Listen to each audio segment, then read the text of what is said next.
it might be an NFC Championship game preview this weekend. And Steph and Clay come up big down the stretch for the Warriors last night. Here to break it all down, we're joined by 95.7, the game host, Mark Willard. Mark, always a pleasure. Thanks for joining us on this Friday morning. Yeah, Nicole, of course, anytime. So we are counting down to Eagles-Niners in Philly on Sunday, and the Niners are actually favored in this one. So how confident are you with them being favored that they're going to walk away with a W?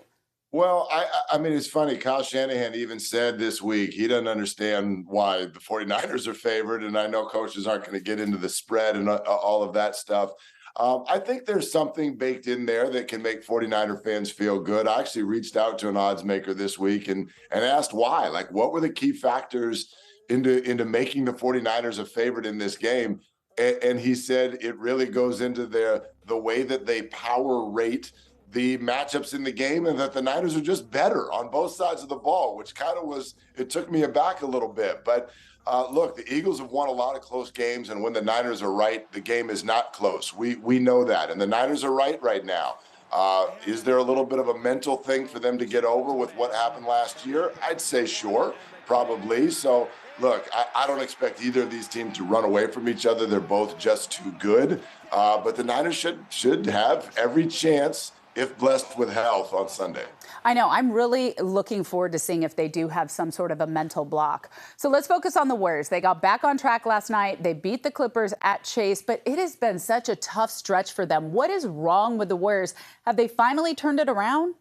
Well, I mean, last night obviously is a good step in the right direction, and you can spotlight certain things even in this devastating loss against the Kings earlier this week.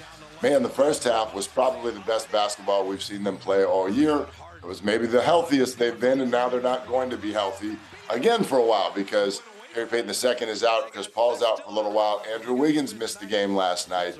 But I think the positivity is wrapped up in the flashes that you do see.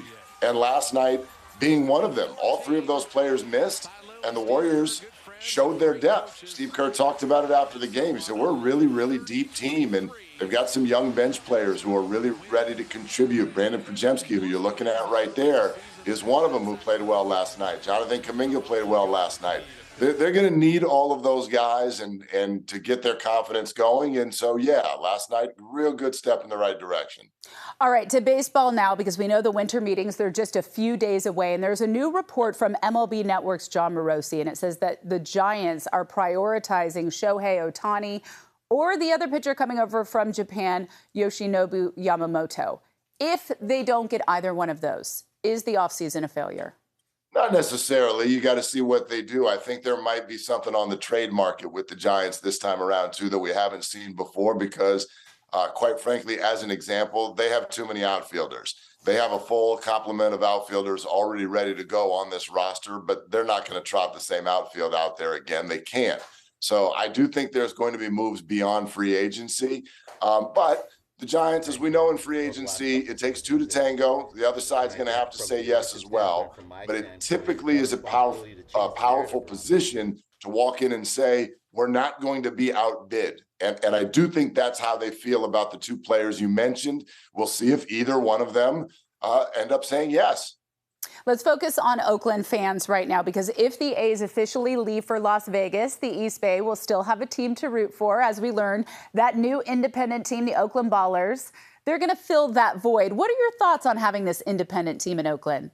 Well, I mean, I think it's a great thing, and obviously they're tapping into the emotion of the moment. You know, to say that anything other than Major League Baseball is going to replace Major League Baseball, I don't think is really the case. However, with the way things have gone with sports in Oakland the last few years, anyone who is sort of showing awareness, I think is a good thing. And that's what this project is doing. So all the way down to the logo that you're looking at right there and picking a name that allowed them to call themselves the Oakland Bees.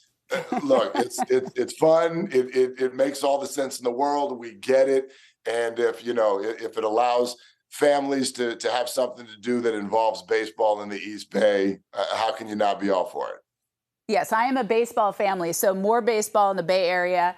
Mark Willard, thank you so much for joining us. We really appreciate it. And coming up in our 8 a.m. show, we're going to be chatting with one of the team's co-founders of the Oakland Bees. So if you have any questions you want me to ask, feel free to throw it out right now.